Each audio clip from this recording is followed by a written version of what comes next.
د رمضان المبارک په میاشت کې څلور کارونه زیات کوي. نبی علیہ الصلوۃ والسلام فرمایل وی دا دوه کارونه خدا سي دي کنه ترزون بهما ربکم چې په دې سره تاسو رب رضا کیږي، او دا دوه کارونه خدا سي دي چې دا غي نه خلاصې نشته دي.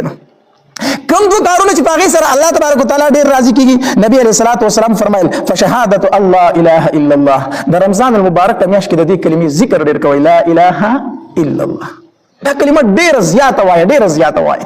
حدیث مبارک کې راځي موسی علیہ الصلوۃ والسلام الله تبارک وتعالى ته فرمایل وی الله مال یو ځان لغون ذکر راکا، یو خاص کلمه راکا چې زه په تا یادوم یوازې د نور خلکو نه علاوه. الله تبارک وتعالى ورته فرمایل وی موسی لا اله الا الله وایا. وی الله دا ټول خلق وي، الله دا ټول خلق وي، زه یو جدا کلمه غواړم. الله تبارک وتعالى ورته فرمایل وی اے موسی کو چرته دا وواړه اسمانونه او دا وواړه زمکي او د دې اوسیدونکي په یو چابړي کې خو دې شي، او دا لا اله الا الله دا کلمه په بل چابړي کې خو دې شي، دا کلمه بدرانه شي او دا وواړه زمکي وواړه اسمانونه بس پکش. دا دومره درنه کلمه ده، دومره لویه کلمه ده، دومره غټه کلمه ده. د دې نه ما سیوا بل کلمه شته دي چې زه تا ته درکم چې هغه ته وای. موسی کوم کلمه وایا؟ لا اله الا الله. حدیث مبارک کی راضی وای کم انسان چې دا کلمه وای چې لا اله الا الله د اسمان دروازې ډایرک کولاو شي او دا کلمه لاړ شي د الله عرش ته ورسي، د الله عرش ته ورسي. الله نو د رمضان مبارک په میاشت کې کومه کلمه زیاته وای؟ لا اله الا الله. او دویم نبی علیہ الصلوۃ والسلام فرمایي وتستغفرون د الله نه پکې بخنه ډیره غواړي، استغفار پکې ډیر وای د رمضان مبارک په میاشت کې. استغفر الله ربي من كل ذنب واتوب الیه. الله تعالی د هر ګناه نه توبه وباسم. استغفار پکې ډیر وای، استغفار ډیر وای، استغفر الله استغفر الله.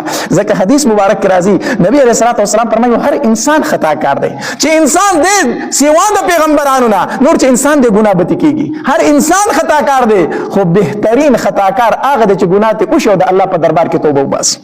دې سوای استغفار وای د الله په دربار کې توبه وباسي. ځکه حدیث مبارک کې راځي نبی علیہ الصلوۃ والسلام فرمایي وی کله چې یو انسان ګناه وکي د په زړه باندې تور داغ ولګي، څه ولګي؟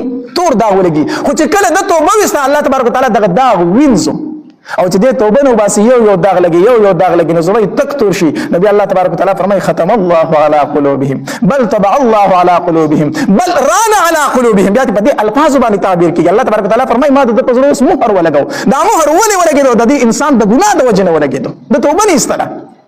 نو دویم نبی رسول الله فرمایي د رمضان مبارک په میاشت کې استغفار ډیر وایي. څه وایي؟ استغفار. ځکه حدیث مبارک کې راځي وایي کوم انسان چې استغفار ډیر وایي الله تبارک وتعالى به ورله حلال رزق فریوانه ورکي او الله تبارک وتعالى به په هر مشکل کې د لارو باسي.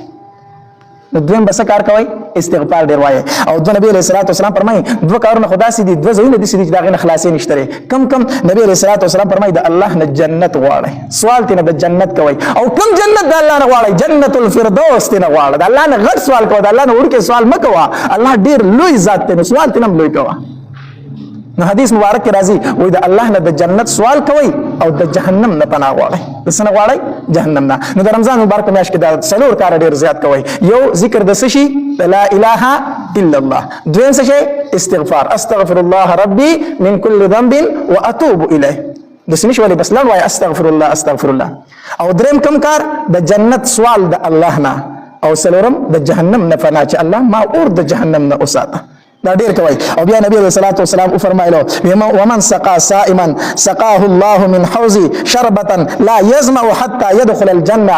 نبی علیہ الصلوۃ والسلام فرمایل چا چې روزدار باندې اوبه وسکولي، روزدار ته اوبه ورکړي په میدان محشر کې با نبی علیہ الصلوۃ والسلام فرمایي هغه زما د لاس مبارک نه د حوض کوثر جامونه وسکي.